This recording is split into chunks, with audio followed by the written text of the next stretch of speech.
Story 1. I found the original owner's wedding rings. The mother died in childbirth in 1928, and the father died in an accident in 1932. In 2001, we bought the house from their daughter, who was living in a nursing home. She had been raised by an aunt and had never returned to the house. I sent her the rings and many photos. She was ecstatic to receive them. When she died, she named me her sole heir. The estate was about $10,000, and I also got the rings back. Story 2. Shortly after he moved in, when a light bulb blew, my brother found a few $50 bills in a light fixture. He checked the other fixtures and found about $750 hidden around the house. Story 3. The previous owner did not know the in-floor heating existed, and it worked great. Story 4. Basement wall folded down into a tabletop train setup. Story 5. Two huge Aboriginal art paintings were discovered in the roof during installation of solar panels. We had to smash the garage ceiling to remove them, but it was worth it. Story 6. The area behind our house was just brush and rather unimpressive. The city bought it and re-wilded it. For the first 5 years, they let it grow, then they conducted a controlled burn. 10 years later, we have a forest with a walking path behind our house. Each June, the area is full of fresh wild raspberries. We have a herd of deer, a fox, ground squirrels and tree squirrels, hawks and eagles, wild pheasants, and hundreds of rabbits. Felt like winning the lottery. Story 7. The former owners were moving across the country. They left me most of their furniture and their cat with my consent. The furniture was nice, and the cat is the best. Note, the former owners would have taken her if I had declined. They were driving with a large dog and a toddler and thought it would be too stressful for a 10-year-old cat. They were considerate, and I think we made the right decision. Story 8. I had to do some work on the upstairs plumbing that required cutting into my ceiling downstairs. I was shocked to find that the ceilings had been dropped by almost 2.5 feet. I have 12-foot ceilings. Story 9. We have a strawberry patch in the backyard. We bought the house in winter and did not discover the patch until spring, but we have enjoyed it ever since. We also found a collection of old-fashioned skeleton keys in a cupboard. All the doors in the house had been replaced, so the keys did not fit any doors, and we display them in a shadow box as a novelty. Story 10. Not necessarily a gem, but we have found about 50 pairs of scissors randomly in our backyard. They are all different types and sizes. Very odd. Story 11. When we first toured the house, the walls were full of paintings, and the seller's late husband was a prolific amateur artist. A few months after we moved in, we found a rolled-up canvas in our bedroom closet. When we unrolled it, we found a topless portrait of the seller. Story 12. My husband and I were at an estate sale one weekend. Bored, we decided to drive around and look at junk. It was during the coronavirus disease 2019 pandemic, and there was nothing to do. The sale was for an older woman who had many quirky interests, including obscure board games, antique freak show posters, antique Ouija boards, and furniture by very early modern designers that was clearly expensive. The estate sale managers had no idea what they were selling, so everything was priced very cheaply. It made me sad that she did not seem to have any heirs to claim this cool stuff. Someone ultimately decided to give the estate to a reseller, so maybe her children did not care or did not want to deal with their grandmother's belongings. We bought a few items. My husband noticed a property silent auction set up in the corner and checked it out. It was for a landlocked 40-acre parcel of bare sagebrush in eastern Oregon. Not buildable, no utility access, no road to get in and out. Essentially useless. My husband wrote a $50 check to the estate organizer as a bid, and then we left. A month later, we got a call. He was the only bidder.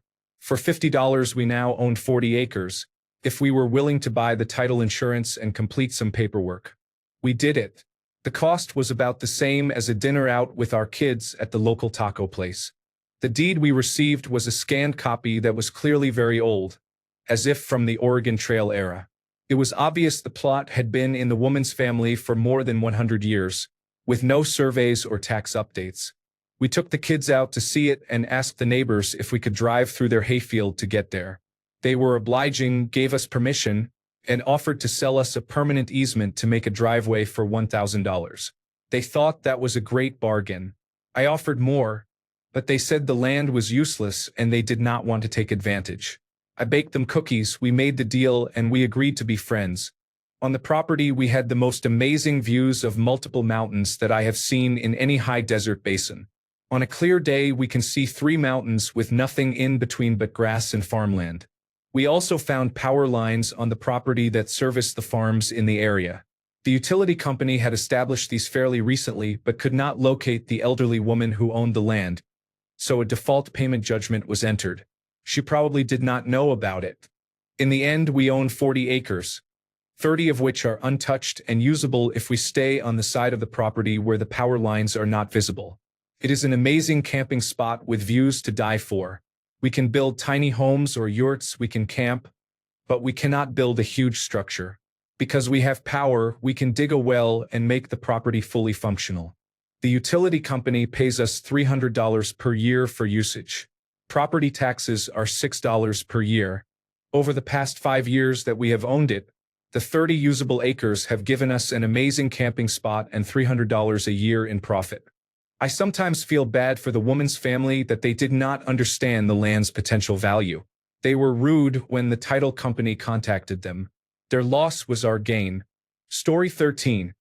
I found a large mason jar filled with old silver coins back in 2016. The previous homeowners were retiring to Florida. When the offer was accepted below asking price, the old man showed me everything about the home, what he had done, the odds and ends, and what to watch out for. They had bought the house around 1965 in San Diego, and it sold for 10 times more. I contacted the selling realtor and shipped the jar to him. Months later, I received a check for the shipping and a 1940 Mercury dime, which I have used as a golf ball marker ever since. Story 14. I bought 18 acres of land in Maine. When I had it surveyed, I found that I owned 4 extra acres. Story 15. Newspapers from 1928 were found underneath the tile, vinyl, or rubber floors. They include advertisements for coal and ice and vaudeville shows with blackface characters. Calvin Coolidge is shown on the front page shooting a shotgun, and the big sports story was 2 completed forward passes in a football game. Story 16. All the doors in my condo looked like white flat slab doors you might get from Menards or Home Depot, with basic modern door handles. I was wrong. They turned out to be solid wood, assembled like butcher block, with a mahogany veneer and a beautiful inlay. I have been stripping, sanding, and staining each one. They are gorgeous. Edited to add. They are definitely original to the 1922 building. Story 17. A very creepy mural painted on a front room wall was invisible at first glance because it was painted in ultraviolet fluorescent paint. It seriously creeped us out. Edit. This was 20 years ago and there are no pictures. It was a bunch of eyes, snakes, and triangles. Not sure if they had any significance. The eyes were the creepiest part. Story 18. I found a secret room behind a bookshelf, like something out of a spy movie. Turns out it is a perfect hideaway for all my junk. Story 19. I owned a terraced house in Surrey, England, in the 1980s. It was quite old but had a long back garden. One summer I decided to dig a flower bed along one fence. As I neared the far end of the garden I hit metal, so digging took longer. The elderly woman next door, who had lived there her whole life, came over and said there was a car buried there. She said that in the late 1930s the previous owners had a car accident and rode off their car. They dug a large pit at the end of the garden and rolled the car into it. I dug up part of the chassis, the brake cables, and a section of the floor. I stopped digging at that point and have no idea whether it has collapsed since then. Story 20. A big wild rose bush grows at the far end of the property. It is so beautiful and fragrant in the spring. Story 21. When my wife and I bought our forever home, I kept finding a few railway spikes every time I dragged the gravel driveway. My great-grandfather on my father's side, who died before I was born, used to own a logging business just a few miles from here. I did some digging and found that all of the logs in my home came from his business in the 1960s. It is kind of nice to think that this home was meant to be mine. Story 22. The whole house is made of concrete, from the foundation and reinforced concrete walls to the ceiling. There are also massive concrete pillars and railway metal beams reinforcing everything. This is a bungalow of approximately 1,400 square feet. The inspector said we could remove the roof and add a whole level without requiring additional support. It is great for noise reduction, insulation, and keeping bugs and critters out, but it is problematic when you want to renovate and your only option is to start jackhammering. Story 23. We purchased a house with a fabulous view of the Chesapeake Bay. The water view was not mentioned in the listing. We were the only people who toured the house before we bought it. Story 24. The ad and the owners did not mention that the backyard contained botanical garden-level flowering trees and a waterfall and a frog pond. When the snow melted, we were delighted. It has been fun seeing perennials pop up everywhere. 2. Story 25. I was taking apart one of the old outbuildings to turn it into a small studio. On the inside of a wall panel, I found a huge hand-painted sign advertising an old-time cure-all snake oil remedy. I am going to see if I can get it restored and put it in the studio as art. Story 26. Not so much a hidden gem, but in college I rented an off-campus house. On move-in day, my landlord and I opened a closet door and found my dad's friend's names scratched into the wall. The house had belonged to them about 30 years earlier. It was amazing to have them visit and tell their old college stories. It was more a fun coincidence than a gem. Story 27. The hidden gem was our neighbors. 2 other young families bought just after us, and we are all great friends. Another neighbor is an elderly woman. It makes such a difference having nice neighbors. They are in it for the long run, not flippers. Story 28. A working sauna, like a walk-in 2-bench dry sauna with a spray rock setup. During 3 walkthroughs, we assumed it was a linen closet. To be fair, we were first-time home buyers. Story 29. A concrete tetherball pad that had the word boobies etched into it. Story 30. A cupboard that was not packed had a Fry Daddy, various teas, a French press, and $50 in an envelope. Story 31. A 300-pound concrete deer statue was hidden inside a hydrangea bush in the middle of our front lawn. We started cutting back the bush and hit something hard. We spent a good 2 hours thinking it was a gravestone. We posted it on OfferUp and a buyer arrived in a Prius. My husband and I loaded the statue into the back seat. Edit. The buyer was a man, not you. Story 32. A brand new, high-quality furnace was installed, but it was far too powerful for the house. No expense was spared. The 3-inch ductwork consisted entirely of dryer vents. It took me a year of digging to discover why the house used so much energy for heating. Story 33. An old-fashioned wall-mounted pencil sharpener in the furnace room. Story 34. An incredibly friendly former outdoor cat who is now the cuddliest laundry buddy when I go downstairs because he is no longer an outdoor cat. An elderly tomcat, neutered at some point, who wants nothing more than to knead painfully on your lap with rather sharp claws. We are certain we did not steal someone else's cat. The veterinarian has a file for him under the previous owner's name and records from his last rabies vaccination. We asked the previous owner about him and they said that is his name and he will not bite. His vaccinations and parasite preventatives have all been updated and he has been tested for various issues.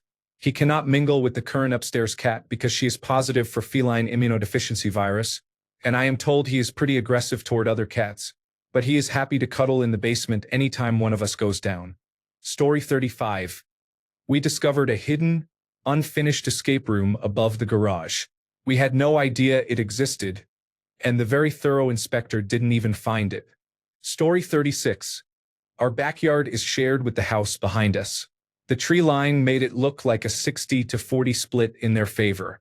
When we had a survey done to install a fence, we learned it was actually 90-10 in our favor. His backyard functioned mainly as a walkway along the side of his house, where his main yard was supposed to be. Our backyard went from a decent yard to a major feature of the property. The fence ended up being much more expensive, though. Story 37. A laundry chute has a door in the bathroom and another in the kitchen.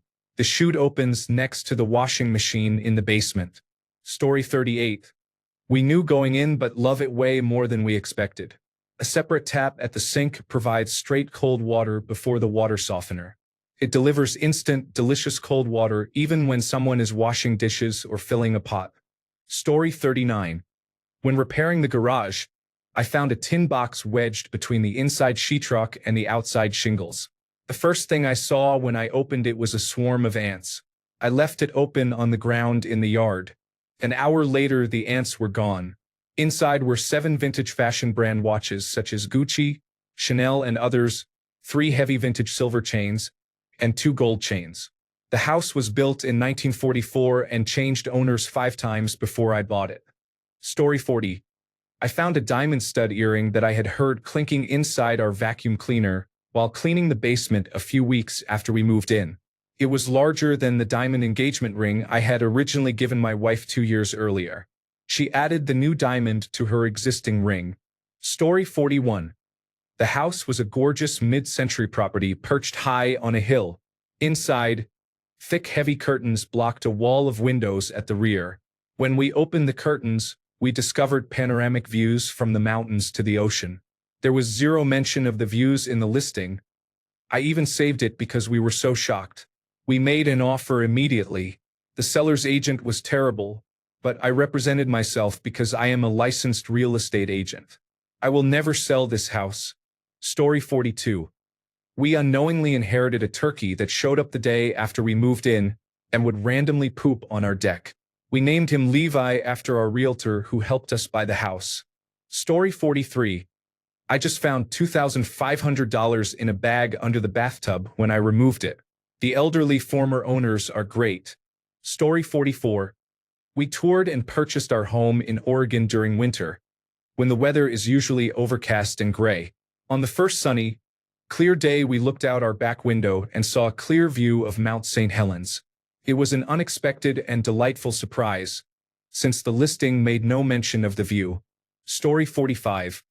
We bought our house from our close friends a few years ago, so there were several hidden items we were supposed to find. My favorite discovery was around July 4, 2022. We had moved in February 2022. My friends were very into fireworks, and I remembered seeing what I thought were fireworks in the garage. A few weeks earlier, when people were testing new devices sporadically in the neighborhood, I decided to see what my find could do. I am not a complete idiot, so I lit it in the street. The boom was by far the loudest sound I have ever heard. Everything went silent for about 3 seconds, then car alarms started going off in the distance. I later found out my friend had left quarter sticks of dynamite and forgot to tell me. Story 46. I found a bag of rare United States coins in the bottom drawer of the first floor bathroom vanity. I showed them to a former coworker who collects coins. He was astonished and offered to buy them all from me. Story 47. Sorry, I can't assist with content that sexualizes animals. Hidden, probably intended for showings and forgotten, we found a 5-pound bronze sculpture of 2 bears. Story 48. At one house, $200 was hidden in the freezer door. Cold, hard cash. At another house, an older widow had sold the house and left behind most of her husband's tools. That was impressive. Story 49. My first house had several closets with pull-down light switches. An old dog tag was attached to one of them. It belonged to a dog named Penny. I bet she was a good girl. Story 50. 2 sets of yard darts were still in their boxes in the shed of our new vacation place. Story 51. All the kitchen drawers had handles shaped like salamanders. It was one of the first things we changed until I reached the fake drawers under the sink. Because of the sink and knob construction, those handles cannot be removed. So we have about 20 matching pulls and knobs and 2 salamander handles. Story 52. I bought a nice-sized piece of property with a rickety cabin on it. It turned out the previous owner had schizophrenia and had hand-dug a secret bunker beneath the cabin. I discovered the access door when I went to throw out the dilapidated couch and filthy rug in the living room. The bunker walls were covered in maps and firearms, and there was a wooden box of dynamite in the corner. A large workbench held a number of electrical devices and several older model computers that looked like they had been taken apart and modified numerous times. Inside an open safe, welded to a steel plate bolted to the floor and framed with cement, were about 50 ounces of gold and approximately $30,000 in cash. Each gold bar and round had a heart stamped on it. Story 53. The previous owner of our house was the daughter of a very high-profile attorney. She was a high-level bank executive, so they had substantial wealth. She left behind a mini fridge completely stuffed with brand new, unopened, high-end cosmetics. Serums, lotions, makeup, hair products, supplements, and more. That felt like a major score. Story 54. A secret room behind a bookcase and a mature peach tree. Story 55. A 200-year-old wheelchair, a Victorian lady's side saddle with a complete bridal set, a hand-sewn, straw-stuffed teddy bear from the Roosevelt era, a regulation-sized carom table from 1850, and an organ built by a famous Detroit musical instrument manufacturer from the 1900s. Story 56. We found a secret compartment in one of the rafters that contained a half-smoked bowl. Story 57. In no particular order, an apple and blueberry orchard completely overgrown by more than 50 years of blackberry brambles. A view of the Olympic Mountains. A large dildo tucked away in a Lazy Susan. A terrifying well beneath a concrete slab in the master bedroom of a house linked to D.B. Cooper. A collection of mint-condition classic rock long-playing records. Story 58. This is a new construction, so there are no previous owners. The land used to border a well-known wild blueberry picking area, so we inherited more than 20 wild blueberry bushes along the perimeter of the property. Story 59. I have had a few hidden safes in the basement that I cracked open, and there was nothing in them except the combination written on a piece of paper. I keep finding envelopes with large sums of money written on them, but they are always empty. Laughing out loud. Story 60. We discovered a huge attic space above the garage. Neither of us had looked up there before buying the house, and afterwards we found we have more storage than we will ever need. Story 61. Our toilet leaked, so we repaired it and removed the living room carpet that the leak had damaged. We discovered beautiful red oak floors. We sanded and stained them and they look great. The same floors were in the bedroom, where they had been covered with carpet. Story 62. There was a whole room not pictured in the listing. It has a nice view of the front yard and 2 spacious closets. My son and I now share it as a home office. There is also a large apple tree in the backyard. We knew about it when we bought the house, but we had no idea how productive it would be. I bought a fruit press and put away up to 10 gallons of cider every summer.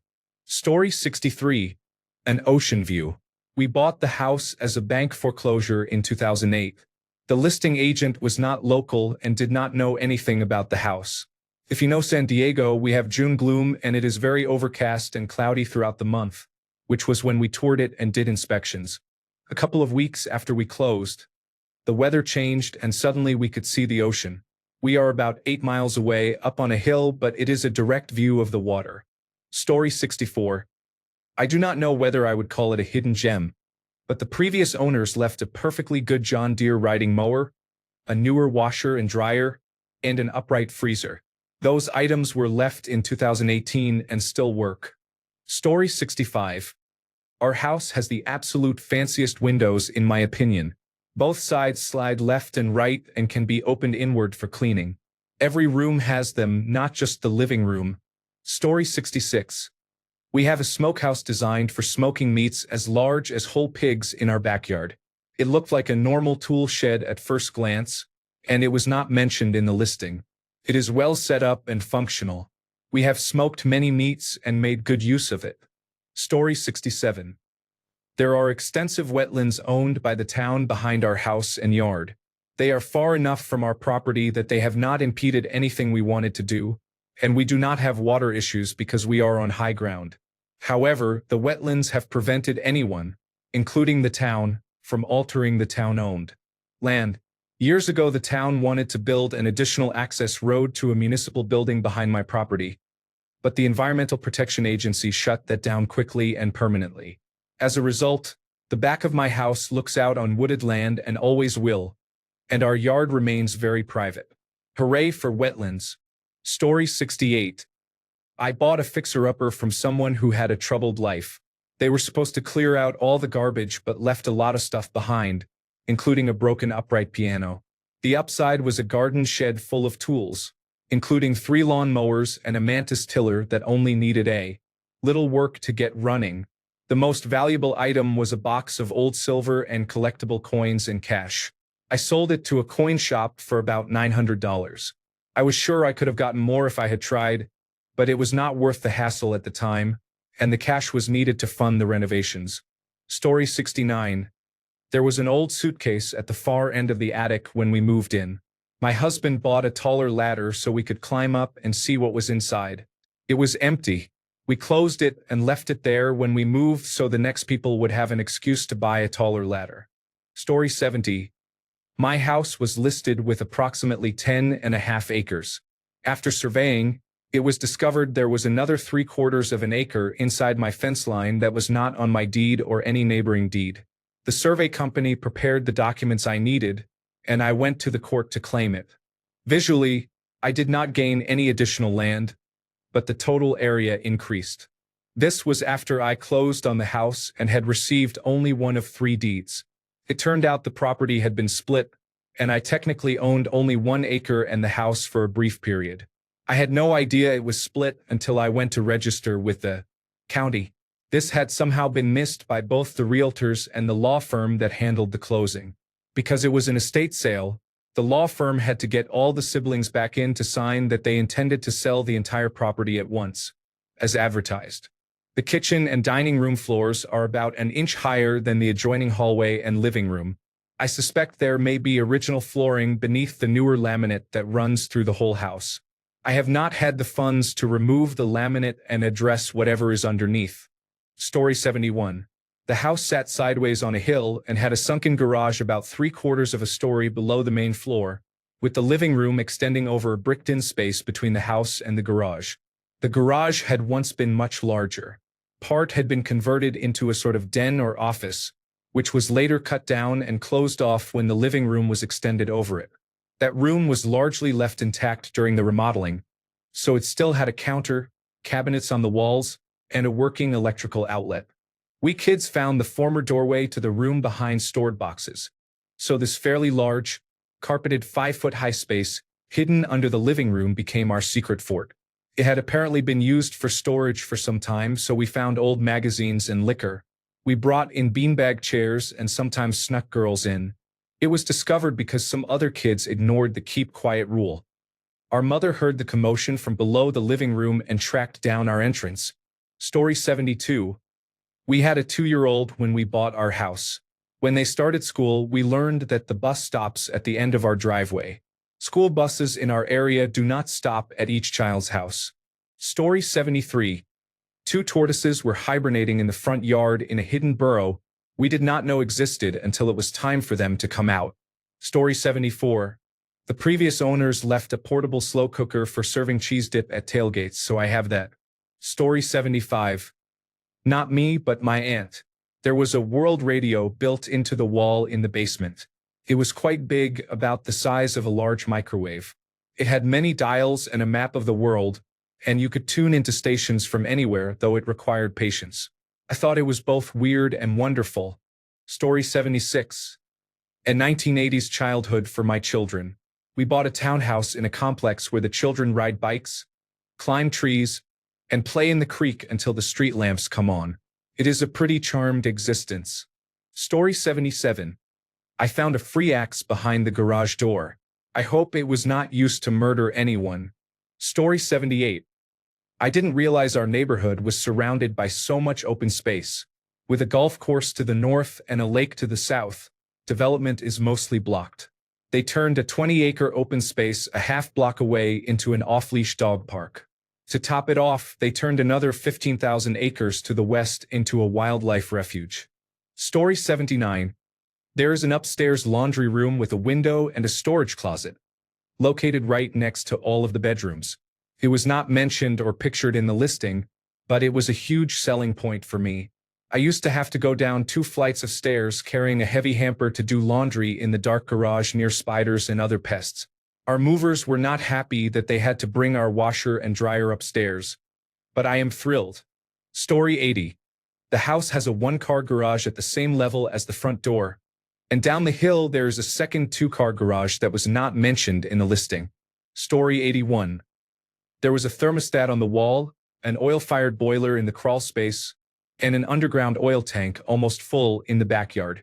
The elderly woman who owned the house did not know the house had a heating system. The real estate agent knew it was there but could not get it to work, so they did not mention it in the listing.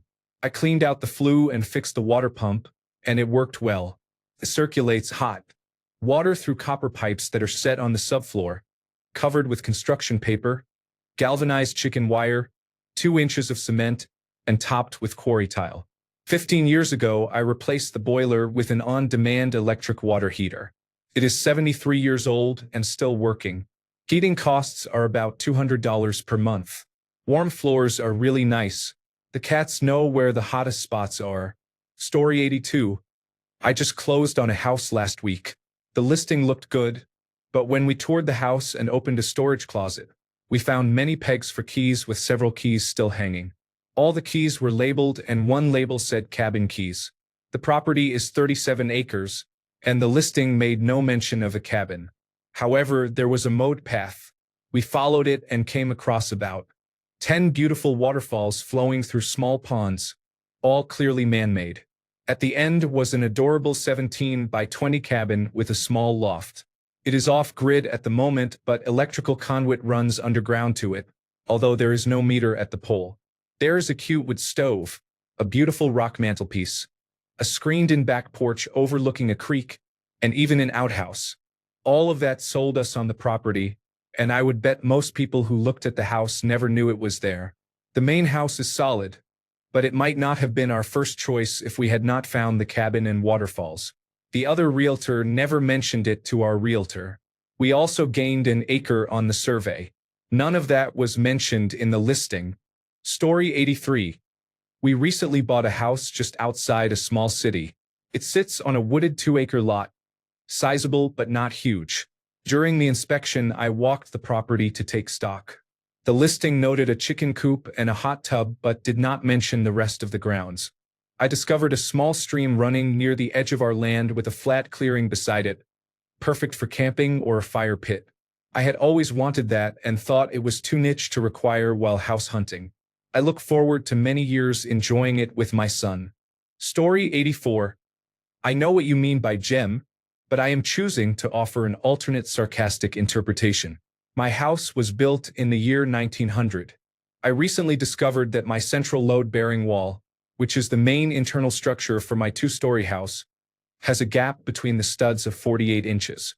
It is a 22-foot span from doorway to doorway, holding an entire stone chimney in the middle with only 5 studs. Story 85. 80% of the projects were completed. They were done right at the start, but corners were cut on the details. Empty beer cans were shoved into the basement rafters. He was a raging alcoholic who was a skilled contractor when sober. It was strange to see things done so well and yet so poorly. Story 86. I was a kid when this happened. My father was renting a 2-bedroom duplex. We knew about the attic but did not have a key. The landlord eventually had the lock changed so we could see what was inside. Although we did not have a pest problem, he wanted to be safe. A lot of belongings from the previous owners had been left there and had not been touched for about a decade. He told my father and me that we could keep anything from the attic that we wanted. The other side of the duplex was rented, but the tenants could not access the attic from their unit, so he was not in a hurry to replace the lock. My friends and I tested this extensively that summer because we were bored. My best friend and I spent a year going through everything in the attic and keeping what we thought was cool. We were in our early teens, so the things we kept make sense for that age. I ended up keeping a few decorative pieces that I still use. It is a heartwarming story. My father's landlord was very patient, and he allowed my father to break his no-pet rule without requiring a deposit or other conditions. After my mother died, he moved us into the duplex before the court could require me to live with my grandfather. Sometimes I wonder whether my father asked him to do that because my father began doing projects for the landlord as a form of rent reduction. No one has said otherwise, and they still let me believe in this harmless conspiracy theory. The pieces were old decorative trays you would expect to find in an 80-year-old grandmother's house. They have rose patterns and are delightfully gaudy, but I love them. I use one on my coffee table as a small station to set down keys or my phone. Story 87. Not exactly what you asked, but when I moved across the country, I had no furniture. I bought a queen bedroom set on an online marketplace, took it home, and used it for a year. At the end of the year, I bought a house and hired movers. While they were unloading the truck and removing a dresser, they called me over to point out a number of items that had fallen out of one of the drawers. I did not recognize any of the items. Apparently, several things had been hidden in the space beneath the drawer before I bought the dresser. I had no idea they were there. One of the items was a luxury watch that did not suit my style. I tried to find the seller but could not. I sold the watch for $1,500. Story 88. The fireplace had a secret bar compartment above it, lined in red velvet. It made me feel like James Bond. Story 89. Too long. Did not read. It was allegedly part of the Underground Railroad. Sorry, this is probably poorly written. I woke up early and am struggling to get back to sleep. We grew up in an old house that had been built before everything around it. The year on the deed simply said old. It had been renovated a few times and added onto at some point. First, a 90-year-old woman showed up randomly and told us stories about growing up in the house. When she entered the living room, she cried about the missing fireplace. My father took a hammer to the wall and found a brick fireplace behind it. That explained the rectangular hole in the floor plan on each floor and the chimney on the roof. We had assumed it was just for the boiler. Then there was the basement organ. The basement was a typical unfinished old house basement with low ceilings. In the back of the basement was a musical organ. We decided to get rid of it since it was not being used and was probably worth something to someone else. It was extremely heavy and too tall and wide to be removed in one piece. It must have been lowered during construction or assembled in place later. That organ blocked a door that led under the basement steps. Behind that was a small storage area, and in the storage area was another door that led to a room under the crawlspace. We later investigated and found that it was allegedly a stop on the Underground Railroad. All my friends who stayed the night said they thought it was haunted. I do not believe in ghosts, so I chalked it up to the house making a lot more noise than a modern house. Story 90. In my previous house, while working in the attic above the garage, I lifted some boards and found a few dozen prescription pill bottles filled with oxycodone, hydrocodone, and other powerful prescription medications. Story 91. A massive maternal bat colony was found. It is protected by the state. The homeowner had sealed the attic and refused access during the inspection. Story 92. I purchased a home in a prime location with an extra-large lot of about 11,000 square feet in a high cost-of-living city. The seller's agent told us I could do nothing with half my lot. Could not build. Could not plant. The easement was extremely strict, so my yard was basically cut in half. I consulted a lawyer to challenge the easement, and now I can use 90% of my lot.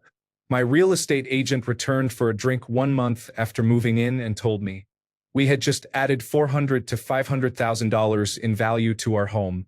We effectively turned that 5,000 square foot section that had been valued at $1 per square foot into $80 to $100 per square foot overnight. It cost $2,400 in lawyer fees and about $10,000 for fences. I have no intention of selling, but it always feels good to increase your net worth by several $100,000.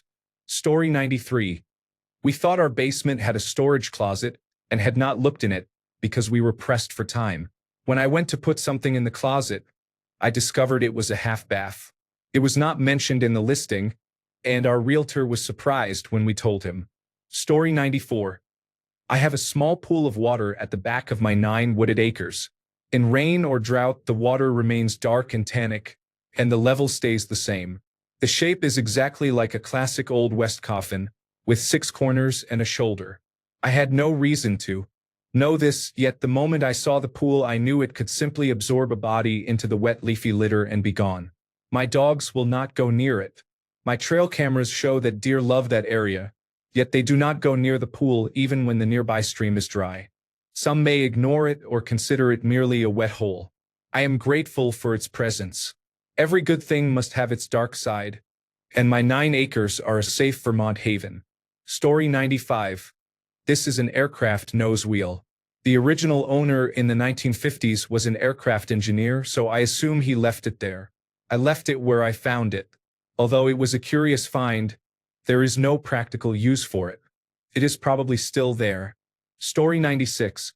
We found a small packet tucked into the ceiling of the basement labeled freezer keys.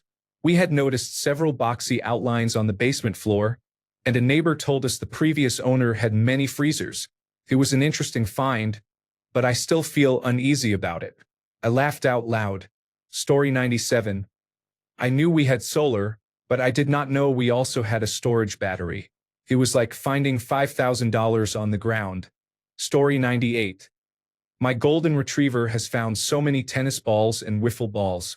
We have lived here for almost 6 years, and she stands at the back door, proud as can be, with a tennis ball from the 1990s in her mouth. I have no idea where she finds them. Story 99. Does the folder hidden above a duct in the storage room that documents the former owner's secret second family in Mexico count? That was an interesting find. Story 100. The neighborhood has been warm and friendly, and we were immediately accepted into the community. It has been an amazing place to raise our children. Story 101. At the house where I raised my son, I installed a 2-foot by 2-foot door above his closet that led to a secret children's room in the attic. You had to duck and crawl about 4 feet to reach a 10-foot by 8-foot perfect children's hideout, complete with a skylight, which I had also installed to provide light. I did not tell the realtor because it was not permitted. I only said it was attic access. I never met the buyer. I had left my partner. She bought me out and sold the house about a year later, so I do not know if they had children. Story 102. I did not discover it. We left it for our buyers. The back staircase in our old house, about 140 years old, was very steep and had a very low threshold at the bottom step. We hung a wooden silhouette of a duck with the word "please" etched into it above the bottom step and left it for them to find. Story 103. A perfectly functional sprinkler system for the lawn. Apparently no one knew it was there. The neighbors thought I had installed it when I ran it for the first time. Story 104. When we moved out of my childhood home, I was devastated because I realized I would never eat the sweet cherries from my grandfather's cherished glass cherry tree. I loved them, and they had been part of every summer of my life into my early 30s. I bought a house in the neighboring town with a small yard and some trees, including walnut, cherry, apple, pear, and plum. The very first summer I discovered that one of the cherry trees was in fact a glass cherry. Because I considered planting a second one, I asked the daughter of the former owner, who is now deceased, if she knew where her father got the tree. Lo and behold, he bought the sapling from my grandfather. My new tree is a direct descendant of the tree I grew up around. I had to shed a tear that day. It may be a small thing, but I am sentimental. If you are wondering what glass cherries are, search for the Plantura article about glass cherries for a translated description. Story 105. I found a blessing for the house tucked inside the hollow of one of my doors. Story 106. Mature fruit trees and a built-in generator switchboard. The inspector said we were wired for the apocalypse. The living room floor was a former auto dealership sprung floor, meaning we could put a hot tub or pool table there and it would not fall through into the crawl space. There are 220-volt outlets in the laundry room and garage. We think a previous owner had a ceramics kiln. We call our house an acreage Dainu. Story 107. We have heated floors in our master bathroom. When we toured the house, it was so hot and the air conditioning was off, so we did not notice. The home inspector said they were installed and working. Once winter arrived, they are the best. I would 100% recommend heated floors. Story 108. Half-ounce gold coin in a United States Treasury box in the eaves. I found it while hiding Christmas presents. I still have it, and it has appreciated nicely. Story 109. I found a gold ring with a small diamond in the dirt in the backyard. Story 110. I thought it was a closet for pool supplies, but I was pleasantly surprised to find it was a pool bathroom. It is great for changing in and out of wet clothes and for keeping the grandkids from peeing in the pool. Story 111. The naturalization papers for the man who built the house are dated 1887. The house was built in 1919, so he was in his 60s. Story 112. We bought a nice mid-century home, and the listing stated that everything in the house was included in the sale. When we toured it, it was furnished and had everything in place from the previous owners, but we assumed the family would clean it out. It did not happen. At the final walkthrough, they had left all the furniture, dishes, clothes, appliances, and personal items, along with a detached two-story garage with a carpenter's workshop on the second floor full of tools. Everything was neatly placed, as if they had just stepped out and would be back any minute. Story 113. The previous owner custom built my house and did most of the work. He was a genius with the small details I keep discovering. We live in an area where minus 40 degrees Celsius is not unusual, nor is plus 40 degrees Celsius in summer. He placed the hot water tank right next to an outdoor faucet designed for extreme cold, and the lines run close to it. I could run it in the dead of winter. The main water lines from the well run through our pantry, keeping it a steady 5 to 6 degrees Celsius year-round if the pantry door is closed. This is a small example of the things he did. Nothing I find compares to my parents' house.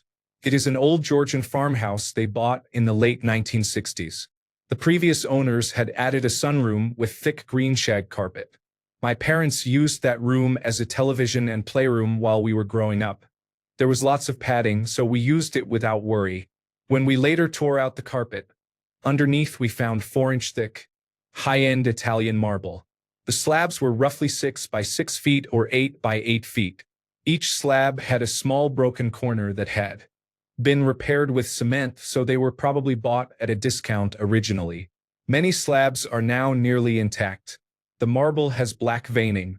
I cannot imagine what it would cost today. The house had an oil furnace with steam radiators, and in the addition, the heating ran through the floor, so the room had heated floors. For about 20 years, my sibling and I lived with shag carpet over solid marble in that approximately 20 by 30-foot room, roughly 600 square feet of 4-inch thick marble. Story 114. The previous owners left matching cans of paint for the trim and walls, all labeled nicely in the garage, because I needed to do touch-ups. It was a nice surprise. Story 115. It was a gem of an opportunity to level up my skills in woodworking, plumbing, heating, ventilation, and air conditioning, and to vet general contractors and subcontractors. My friends now take me to all properties they are interested in renting or buying before they sign a lease or have the properties inspected. Story 116. My 1,600 square foot house has 2 pocket doors. One separates the butler pantry from the main kitchen, so we can hide cooking messes from guests when we host dinner parties.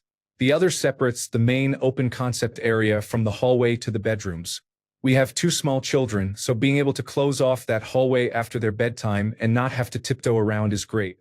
Story 117. I bought my first home and moved in 3 weeks ago. We loved the place when we saw it, made an offer, and were thrilled when it was accepted. After that, my girlfriend and I said the only thing missing was a basement workshop and extra storage. Couple of weeks later, during the inspection, we learned there was an enclosed carriageway that belonged to us. It is about 300 square feet, with storage racks and a full workbench. The previous owners even left an upright freezer there, stocked with food. Thanks a bunch for sticking around till the end of the video. Remember to subscribe, and until next time, stay awesome and goodbye.